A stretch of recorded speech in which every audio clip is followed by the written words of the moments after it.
नमस्कार। सांकेतिक भाषा के इस विशेष बुलेटिन में आप सभी का स्वागत है। मैं हूं ऋतु वर्मा, मेरे साथ हैं मेरे सहयोगी शरद मुद्गल। खबरों की शुरुआत करें उससे पहले नजर डालेंगे अभी तक की हेडलाइंस पर।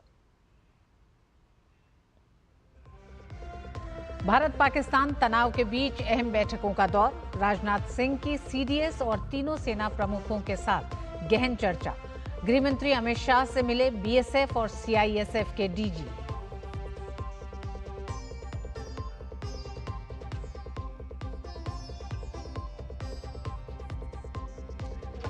केंद्रीय कृषि मंत्री शिवराज सिंह चौहान ने कहा, अन्न के भंडार भरे हुए, किसी चीज की कमी नहीं। कृषि मंत्री ने कहा, सीमा पर जवान, खेतों में किसान और उनके साथ वैज्ञानिक तैयार।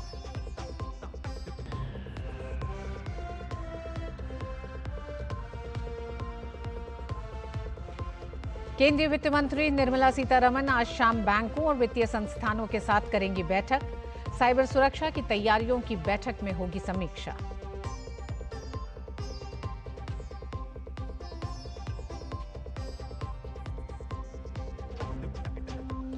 सुरक्षा हालात को देखते हुए मोदी सरकार का बड़ा फैसला, थल सेनाध्यक्ष को जरूरत पड़ने पर प्रादेशिक सेना को ड्यूटी पर बुलाने की शक्तियां की प्रदान।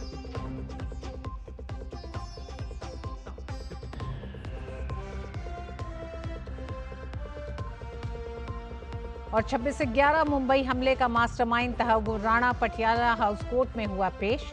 एनआईए कोर्ट ने राणा को 6 जून तक न्यायिक हिरासत में भेजा।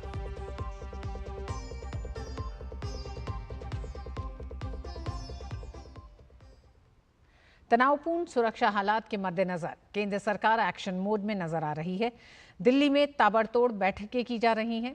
एक तरफ केंद्रीय गृह मंत्री अमित शाह ने अर्धसैनिक बलों, सीआईएसएफ और बीएसएफ के प्रमुखों से मुलाकात कर आंतरिक सुरक्षा के हालात पर चर्चा की है, तो दूसरी तरफ रक्षा मंत्री राजनाथ सिंह ने तीनों सेना प्रमुखों और सीडीएस अनिल चौहान के साथ रक्षा तैयारियों की समीक्षा की। इस बीच केंद्रीय स्वास्थ्य मंत्री जेपी नड्डा ने भी देश में स्वास्थ्य सुविधाओं और स्वास्थ्य से जुड़े बुनियादी ढांचों को लेकर मंत्रालय में एक समीक्षा बैठक की गई है। केंद्रीय वित्त मंत्री निर्मला सीतारमण भी आज शाम बैंकों और वित्तीय संस्थानों की साइबर सुरक्षा तैयारियों की भी समीक्षा करेंगी। पहलगाम हमले के बाद पाकिस्तान के साथ जारी तनाव के बीच केंद्रीय कृषि एवं ग्रामीण विकास मंत्री शिवराज सिंह चौहान ने अपने दोनों विभाग के अधिकारियों के साथ बैठक की। इस दौरान उन्होंने कहा कि सीमा पर जवान, खेतों में किसान और उनके साथ वैज्ञानिक बिल्कुल तैयार हैं।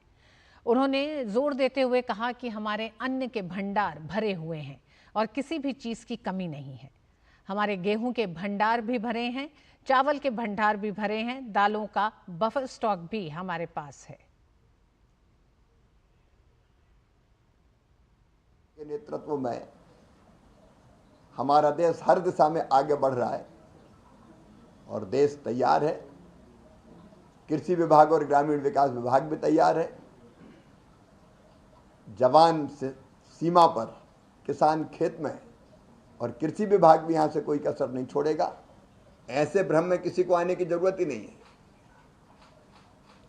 अन्नपूर्णा की कृपा है, भंडार भरे। धन्यवाद। जम्मू कश्मीर के सांबा में इंटरनेशनल बॉर्डर पर बीएसएफ को बड़ी कामयाबी मिली है। बीएसएफ ने घुसपैठ की एक बड़ी कोशिश को नाकाम करते हुए 7 आतंकवादियों को ढेर कर दिया है। पाकिस्तान पोस्ट ढाडर को भारी नुकसान पहुंचाया गया। बीएसएफ के अनुसार 8 और 9 मई की मध्य रात्रि को आतंकी घुसपैठ की कोशिश कर रहे थे।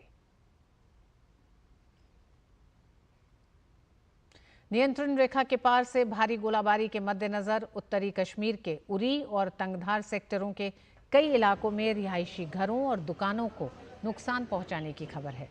चौकीबल इलाके से भी नुकसान की ऐसी ही खबरें सामने आई हैं। इस बीच उरी के कई सीमावर्ती गांवों से निवासियों को सुरक्षित स्थानों पर पहुंचाया जा रहा है। प्रशासन ने एहतियात के तौर पर 10 मई तक सभी सीमावर्ती जिलों के साथ साथ श्रीनगर जिले में स्कूलों को बंद करने का आदेश दिया है। इस बीच क्षेत्र के अस्पतालों को हाई अलर्ट पर रखा गया है।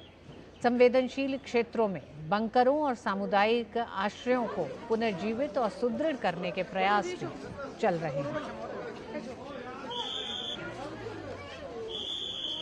जम्मू कश्मीर के उपराज्यपाल मनोज सिन्हा स्थिति की समीक्षा के लिए उरी पहुंचे।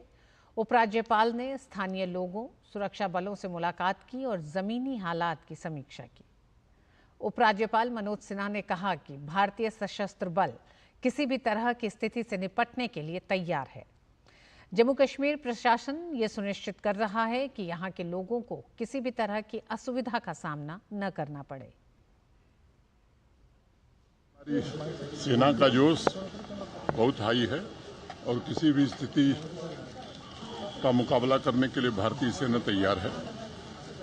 जम्मू कश्मीर प्रशासन भी पूरी मुस्तैदी से यहाँ के आम नागरिकों को कोई सुविधा न हो इसकी व्यवस्था में लगा है। मैं गया था बॉर्डर तक गांव में जहां नुकसान हुआ है। एक बात ध्यान में आई कि नए बंकर्स की जरूरत है, आने वाले दिनों में उसे भी बनाया जाएगा। ऑपरेशन सिंदूर के बाद पाकिस्तान बौखलाया गया है। पाकिस्तान ने भारत के कुछ हिस्सों में मिसाइलें और ड्रोन से निशाना साधा, जिसमें राजस्थान का जैसलमेर जिला भी शामिल है। जैसलमेर के लोगों ने इसे पाकिस्तान की नापाक हरकत बताया। उन्होंने कहा कि भारत इसका मुंहतोड़ जवाब दे रहा है। हम सभी भारतीय सेना के साथ खड़े हैं। अवाम में बहुत जो है गुस्सा है। पाकिस्तान ने नापाक हरकत की है और हिंदुस्तान पर हमला किया है। हम भी और सारी आवाम जो है आर्मी के और हिंदुस्तान के साथ खड़ी है। पाकिस्तान अगर अपनी नापाक हरकतों से बाज नहीं आया तो उसको मुंह तोड़ जवाब दिया जाएगा और इतना बड़ा सबक दिया जाएगा, कभी वो आइंदा से जो है नापाक हरकतें नहीं करेगा। पाकिस्तान की तरफ से बहुत सारे जो है हमले हुए हैं। बहुत सारे जो है दर्जनों ड्रोन थे और बहुत सारी जो है मिसाइल थी और फाइटर जेट ने जो है हमला किया था और उन जो है हमलों को हमारी जो है इंडियन आर्मी ने और इंडियन एयरफोर्स ने हवा में ही उसे जो है मार गिराया, उसे खत्म कर दिया। सोचना चाहिए कि अपने जो है इन इरादों से बाज आ जाए, वरना जो है इसका परिणाम अच्छा नहीं होगा और इंडियन आर्मी और इंडियन फोर्स और भारत सरकार जो है इसे करारा जवाब देगा। भारत और पाकिस्तान के मध्य तनाव के बीच राजस्थान के सरहदी बाड़मेर जिले के आमजन हर स्थिति से निपटने के लिए तैयार हैं। बाड़मेर में एहतियात के तौर पर शुक्रवार को जोधपुर और मुनाबाब रेल मार्ग पर चलने वाली ट्रेनों का आवागमन बंद रहा। जिला प्रशासन, पुलिस, सेना और बीएसएफ की ओर से विशेष सतर्कता बरती जा रही है। जिला प्रशासन ने आमजन से किसी अनजान व्यक्ति, ड्रोन, संदिग्ध वस्तु या गतिविधि के बारे में तुरंत नजदीकी पुलिस थाना या बीएसएफ सीमा चौकी या फिर सेना को सूचित करने का अनुरोध किया है। वर्तमान परिस्थितियों के मद्देनजर जिला कलेक्टर और जिला मजिस्ट्रेट टीना डाबी ने बाड़मेर जिले में आगामी 2 महीने के लिए आतिशबाजी और पटाखों को प्रतिबंधित किया है। यह आदेश सरकारी गतिविधियों, सेना, पुलिस, सीमा सुरक्षा बल, होमगार्ड और कानून व्यवस्था से जुड़े अधिकारियों पर लागू नहीं होगा। जो ये पाकिस्तान ने जो नाकाम कोशिश करके निर्दोष लोगों को मारा, उसके प्रतिक्रिया रूप जो भारत ने कार्य किया सब उसके साथ है, इस सरकार के साथ है। ऐसा कोई भय वगैरह नहीं है। रात को ब्लैकआउट होता है तो पब्लिक बिल्कुल प्रत्यक्ष सहयोग करती है। हम सेना के साथ है और सरकार के जो भी दिशा निर्देश होगा उनका हम पालन सतत करते रहते हैं। देश हित के लिए हम तैयार हैं, फौज के साथ तैयार हैं, सेना के साथ तैयार हैं। कोई बात नहीं। भारतीय सेना ने जो पराक्रम दिखाया है हम उनका अभिनंदन करते हैं और अभी तक तो ये 10%, 5% भी नहीं हुआ है और यदि पाकिस्तान कुछ और सिर ऊंचा उठाने की कोशिश करेगा तो उसको नेस्तनाबूद कर दिया जाएगा। आज रेलवे विभाग ने भी और पूरी बाड़मेर ने इसका साथ देते हुए यदि रेल सेवा बंद भी की है तो भी कोई बात नहीं। हम बाड़मेर के वासी, आने जाने वाले सारे व्यक्ति इस रेल सेवा बंद में हम साथ में हैं। देश हित पहले है, उसके लिए हम मर मिटने को तैयार है। तन मन धन से हम देश की सेना के साथ में हैं। देश की राजधानी दिल्ली में दोपहर 3 बजे सायरन बजाए गए। दिल्ली डिजास्टर मैनेजमेंट अथॉरिटी यानी डीडीएमए के अंतर्गत यह अभ्यास किया गया। इस दौरान ये जांचा गया कि इसकी आवाज़ कितने किलोमीटर तक पहुंच सकती है। ये केवल एक अभ्यास के तौर पर किया गया। अभ्यास के लिए पीडब्ल्यूडी मुख्यालय और आईटीओ में ये सायरन इंस्टॉल किए गए। इस दौरान दिल्ली के लोक निर्माण विभाग के मंत्री प्रवेश वर्मा भी मौजूद रहे। उन्होंने कहा कि दिल्ली में जितनी भी ऊंची इमारतें हैं उनमें सायरन लगाए जाएंगे। दिल्ली में सायरन लगाने शुरू किए हैं। दिल्ली में जितनी भी ऊंची बिल्डिंग है उसके ऊपर में सायरन लगेंगे। ये सायरन की रेंज 8 किलोमीटर रेडियस की है।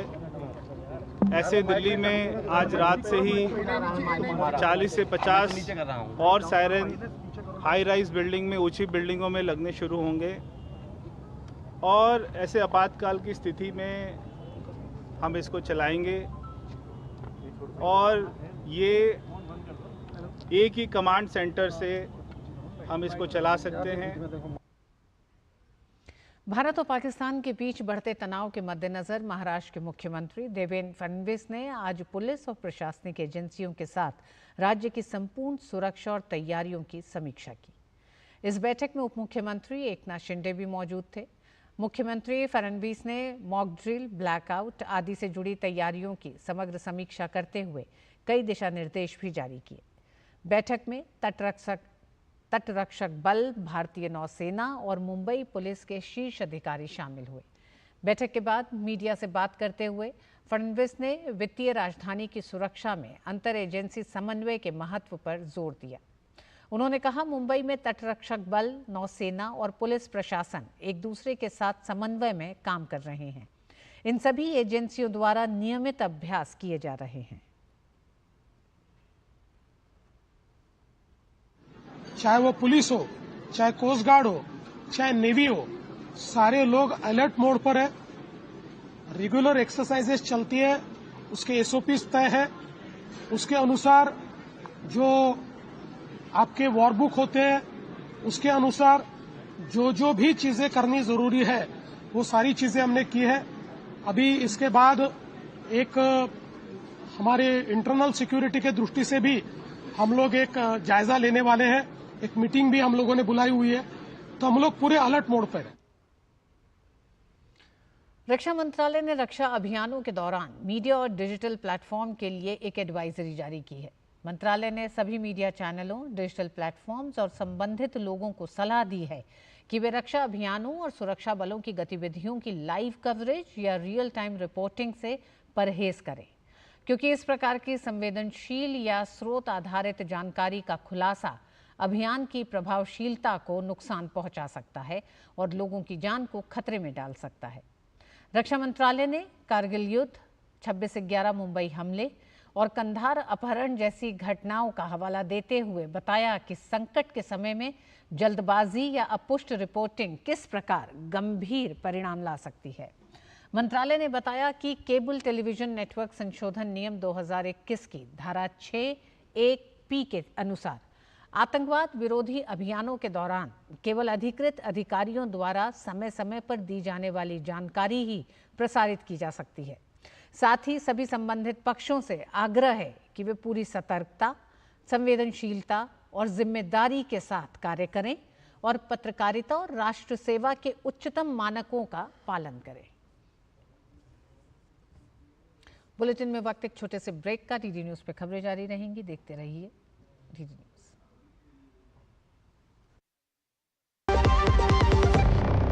जब धरती चीर कर निकलता है लोहे का पत्थर और मिलता है मोंगिया के जोश से, फिर तपता है, पिघलता है और बनता है फौलाद। अब होता है सरिया सारी खूबियों के साथ। मोंगिया स्टील, मजबूत देश का मजबूत सरिया। जो लक्ष्य चुना था समझ आने लगा है। GLA यूनिवर्सिटी, उच्च लक्ष्य की निश्चित प्राप्ति।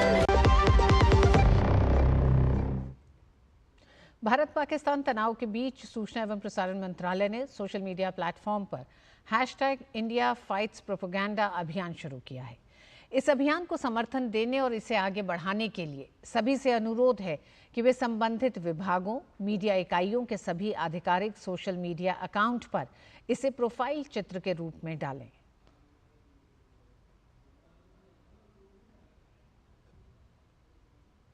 चाइना डेली की एक समाचार रिपोर्ट में झूठा दावा किया गया है कि कश्मीर में कम से कम 3 भारतीय जेट दुर्घटनाग्रस्त हुए हैं। PIB ने इस झूठे दावे को पूरी तरह से निराधार बताते हुए इसे एक सुनियोजित प्रोपेगेंडा कैंपेन का हिस्सा करार दिया है। पीआईबी की पड़ताल के सामने आया है कि चाइना डेली द्वारा साझा की गई तस्वीर 2019 की एक पुरानी घटना की है। ये एक समन्वित प्रचार अभियान का हिस्सा है जिसका उद्देश्य लोगों में दहशत पैदा कर और उन्हें गुमराह करना है। और सिलसिलेवार तरीके से आपको हम बताते हैं कि किस तरह से इस तरह की भ्रामक खबरें इस समय सोशल मीडिया प्लेटफॉर्म पर प्रसारित की जा रही हैं। वो पाक आधारित तमाम हैंडल्स हैं जिनके जरिए ये खबरें आ रही हैं। पीआईबी ने एक बार फिर पाकिस्तान के प्रोपेगेंडा का पर्दाफाश किया है। पीआईबी फैक्ट चेक ने पाकिस्तानी सोशल मीडिया हैंडल के उस दावे को खारिज कर दिया जिसमें मुजफ्फराबाद में सुखोई Su-30 MKI को मार गिराने और एक भारतीय पायलट के पकड़े जाने का दावा किया है। पीआईबी फैक्ट चेक ने इस फोटो के सच को सामने लाते हुए बताया कि वायुसेना का ये सुखोई Su-30 MKI विमान 14 अक्टूबर 2014 को महाराष्ट्र के पुणे अहमदनगर राजमार्ग के पास कुलवाड़ी गांव के उंद्रे बस्ती में दुर्घटनाग्रस्त हुआ था।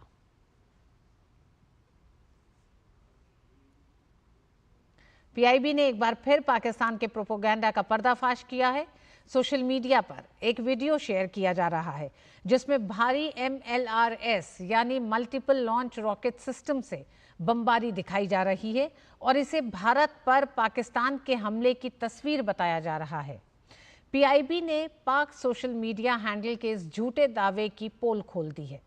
दरअसल ये वीडियो एक वीडियो गेम से लिया गया है और 3 साल से ज्यादा समय से ऑनलाइन में मौजूद है। इसका भारत पाकिस्तान की मौजूदा स्थिति से कोई संबंध नहीं है। पीआईबी ने पुष्टि के लिए ओरिजिनल वीडियो का लिंक भी एक्स पर शेयर किया है। सोशल मीडिया पर 2-3 दिनों के लिए एटीएम बंद होने का गलत दावा किया जा रहा है। पीआईबी फैक्ट चेक ने इस दावे को भी पूरी तरह गलत और भ्रामक बताया है। बयान में कहा गया है कि एटीएम सामान्य रूप से काम करते रहेंगे। और इसी कड़ी में सोशल मीडिया पर एक तस्वीर तेजी से वायरल हो रही है जिसमें जम्मू स्थित एयरफोर्स बेस पर कई धमाकों का दावा किया जा रहा है। फैक्ट चेक में इस दावे को खारिज कर दिया गया है। जांच में सामने आया है कि ये वायरल हो रही तस्वीर जम्मू की नहीं बल्कि अगस्त 2021 में काबुल एयरपोर्ट पे हुए विस्फोट की है। सरकार ने लोगों से अपील की है कि वो सोशल मीडिया पर फैलाई जा रही ऐसी भ्रामक खबरों पर विश्वास न करें और किसी भी वीडियो या तस्वीर को साझा करने से पहले उसकी सत्यता की पुष्टि करें।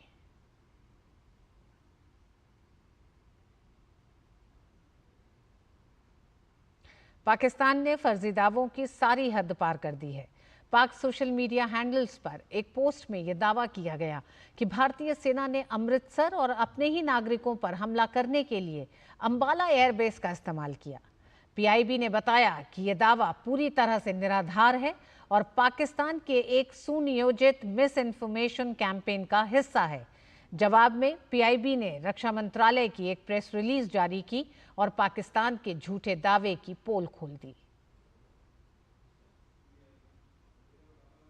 और ऐसी ही भ्रामक खबरों में सोशल मीडिया पर एक पोस्ट शेयर की गई जिसमें दावा किया गया है कि पूरे भारत में हवाई अड्डों पर प्रवेश पर प्रतिबंध लगा दिया गया है।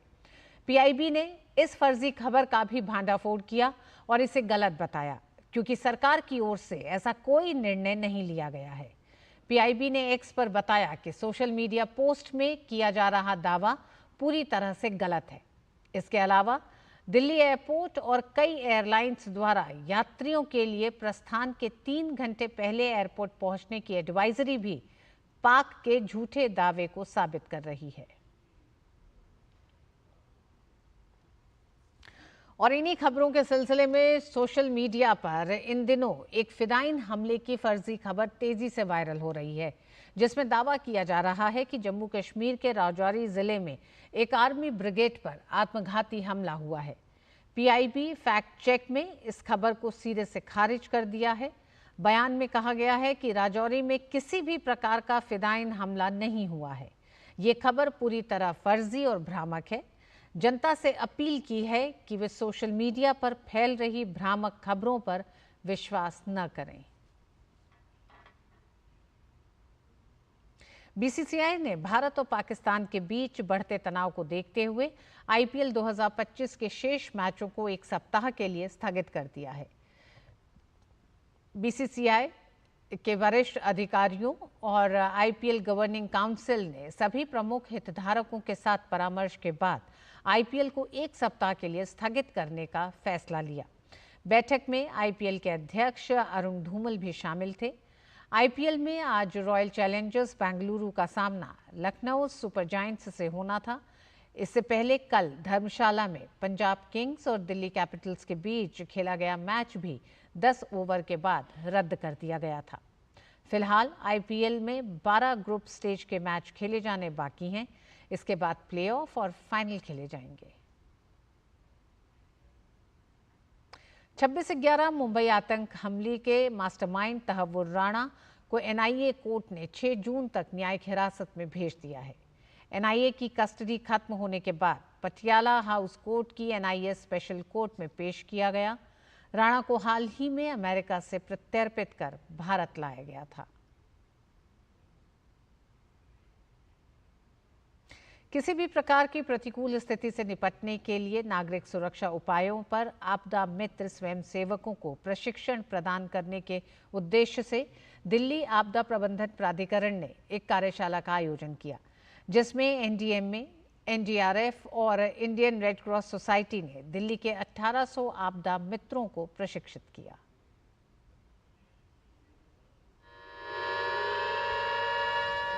नई दिल्ली का सिरी फोर्ट सभागार। दिल्ली के 1800 प्रशिक्षित आपदा मित्र संगठित हुए। एनडीएमए, डीडीएमए, एनडीआरएफ और इंडियन रेड क्रॉस सोसाइटी ने नागरिक सुरक्षा उपायों पर आपदा मित्र स्वयंसेवकों को प्रशिक्षण प्रदान किया। इस मौके पर एनडीएमए के सदस्य और विभाग प्रमुख ने कहा कि किसी भी प्रतिकूल स्थिति से निपटने के लिए एनडीएमए ने सभी तैयारियां कर ली हैं। उन्होंने सिविल डिफेंस और आपदा मित्रों को भी इसमें अहम कड़ी बताया। 278 टीम्स में से 168 टीम इनकी आधे घंटे के मूवमेंट के चलने के लिए तैयार है और 101 टीम आज विभिन्न जिलों में वो आपदाओं से लड़ने के साथ साथ दूसरी तैयारियों में भी लगी है। दिल्ली आपदा प्रबंधन प्राधिकरण के सीईओ सुशील सिंह ने कहा कि लोगों तक सही सूचना पहुंचाना और लोगों की सहायता करने में आपदा मित्र का काम सबसे महत्वपूर्ण है। इस दौरान एनडीआरएफ और इंडियन रेड क्रॉस सोसाइटी ने किसी भी विपरीत स्थिति में तुरंत प्रतिक्रिया देते हुए कैसे नागरिक सुरक्षा की जाए, इसका प्रशिक्षण दिया। As a first line of responders आपका जो काम है वो सबसे महत्वपूर्ण हो जाता है कि इंफॉर्मेशन अवेयरनेस, अपने आसपास जिस भी एरिया में आप रहते हैं, जिन भी लोगों से आप इंटरेक्ट करते हैं, कि किसी तरीके का दुष्प्रचार ना हो। तो हमें ये इंश्योर करना है कि मैक्सिमम हमारे जो आसपास लोग हैं हम उनको पहले सही इंफॉर्मेशन दें। गौरतलब है कि आपदा मित्र भारत सरकार की प्रमुख योजना के तहत प्रशिक्षित सामुदायिक स्वयंसेवक होते हैं, जिन्होंने बाढ़, आग और इमारतों के ढह जाने के दौरान महत्वपूर्ण सहायता निभाई है और अब उन्हें वर्तमान परिदृश्य में नागरिकों को संभालने के लिए प्रशिक्षित किया जा रहा है, जिसमें हवाई हमलों के सायरन और अलर्ट को समझना, नागरिकों को घर और सार्वजनिक स्थानों पर आत्म सुरक्षा के बारे में मार्गदर्शन प्रदान करना शामिल है। Chandrashekhar, DD news.